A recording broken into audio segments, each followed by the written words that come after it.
Since childhood, we are taught never to accept anything from strangers or share personal information with them. But what happens when you ignore both of these things? Today's story is about a true incident involving 16-year-old Kara Robinson, an ordinary girl like you and me, but one who is mentally very mature. We see her at her friend Jesse's house. Both Kara and Jesse had a sleepover the night before because Jesse's parents were not at home. During their conversation, Kara suggests they should stay at another friend, Clara's house, since her house is much bigger. However, she knows she needs permission from her mom first. Kara calls her mother, Sarah, who is a working woman. Sarah has never refused Kara for anything because she trusts her daughter. Keeping that in mind, Sarah gives her permission, and Jesse's mom agrees as well. As they are planning, Jesse steps into the washroom, and Kara goes outside to water the flowers. While she is busy, Kara notices a black sedan driving past the house repeatedly. Initially, she ignores it, thinking it might just be a coincidence. But when it happens again, she becomes cautious and looks more carefully. The car stops, and an adult man steps out with a book in his hand. Approaching her, Kara assumes he might have something to ask.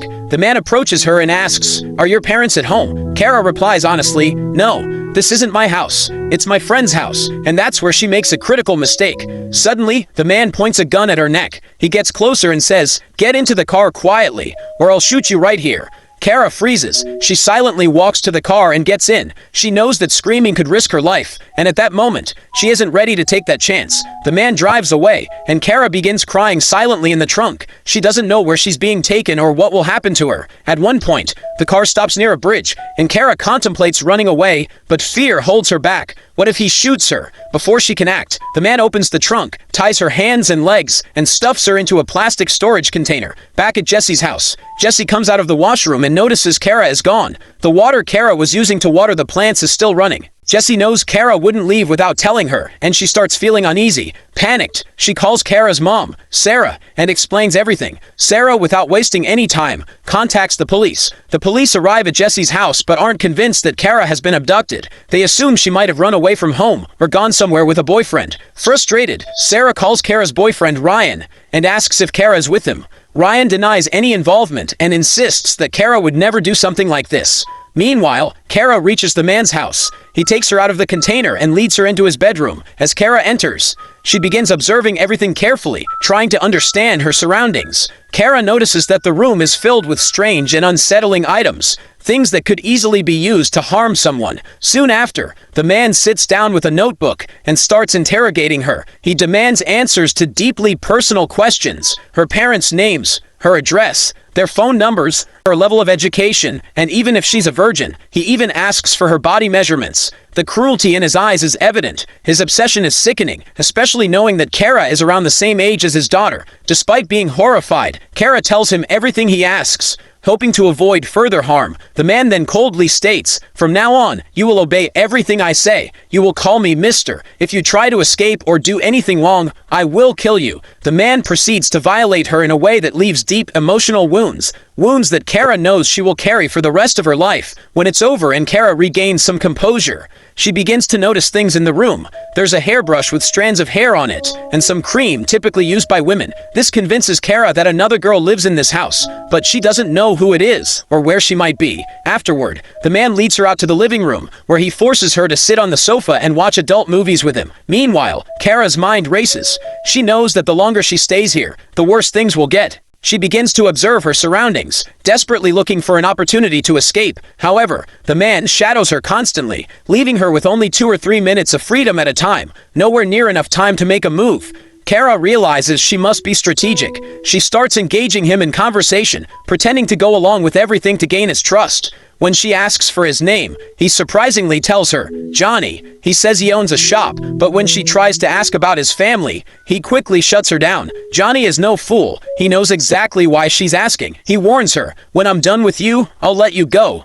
But I don't know when that will be, and if you go to the police afterward, I'll make sure your mom pays for it. She'll never be able to show her face again." Several hours pass, and Johnny takes Kara back to the bedroom. By now, Kara understands his patterns and begins carefully observing everything about the house. She notices a calendar hanging on the wall with a name scribbled on it, Johnny's family doctor. There's also a marked date 2 days away, labeled Disneyland Return. Kara realizes there must be another girl in this house, someone connected to Johnny, and she'll likely return in 2 days. Night falls, and Johnny once again mistreats Kara in the bedroom. Later, he brings her out to the living room in the same condition, and forces her to sit with him. He turns on the news, expecting to see headlines about Kara's disappearance. But to Kara's heartbreak, there's nothing. No one has reported her missing yet. There are no alerts, no news reports, nothing to suggest anyone is looking for her. Seeing the empty news coverage, Johnny smirks and cruelly says to Kara, "Nobody cares for you. That's why there's nothing on the news. Nobody cares."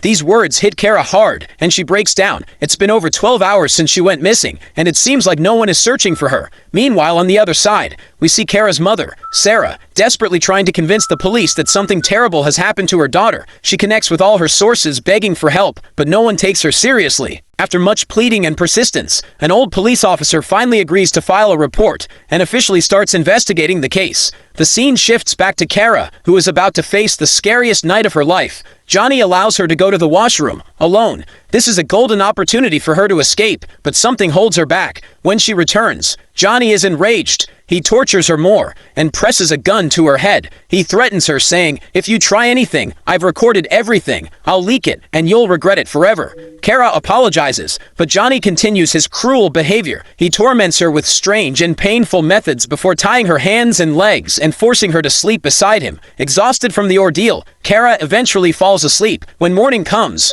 Kara wakes up to find Johnny still sleeping soundly. This is her chance. If she doesn't act now, she knows she'll regret it for the rest of her life. With quiet determination, she works on loosening the screw of the handcuffs. After much effort, she frees her hands and uses them to untie her legs. Now free, her biggest challenge is the main gate, which is bolted shut with a heavy wooden block. Somehow she manages to move the block. The gate finally swings open, and Kara steps out under the open sky, but there's no time to celebrate. Johnny could wake up any moment, and she knows he's deranged enough to shoot her if he sees her escaping. Without wasting a second, Kara runs to the road where she spots a car approaching. She frantically waves it down and begs the people inside for help. They agree to take her to safety. The next scene takes us to the police station, where Kara recounts her horrifying 18-hour ordeal. Frustrated by the lack of urgency, she says, "I've been missing for 18 hours. What are you all doing?" She tells the officers everything she can remember, including key details about Johnny and his house. He has a lot of bird cages,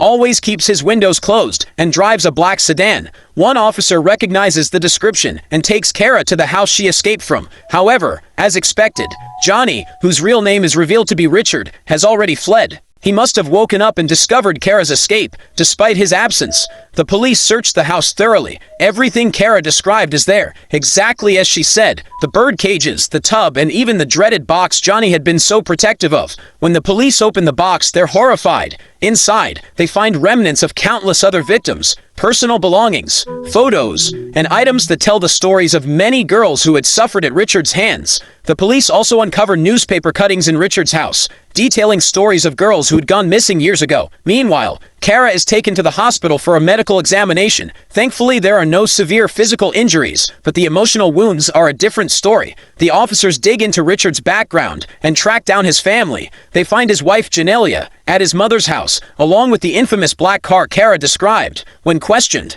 Janelia refuses to believe the accusations, insisting that Richard is a good-hearted family man. However, her sister reveals a key detail. She had spoken to Richard the previous night, and he mentioned staying at a motel. The police race to the motel but find no sign of him. It seems Richard had been tipped off. Meanwhile, Kara begins her journey back to a semblance of normalcy. However, her friends' whispers and judgmental looks make it difficult. The police advise her to stay at home for her safety, as Richard is still on the loose.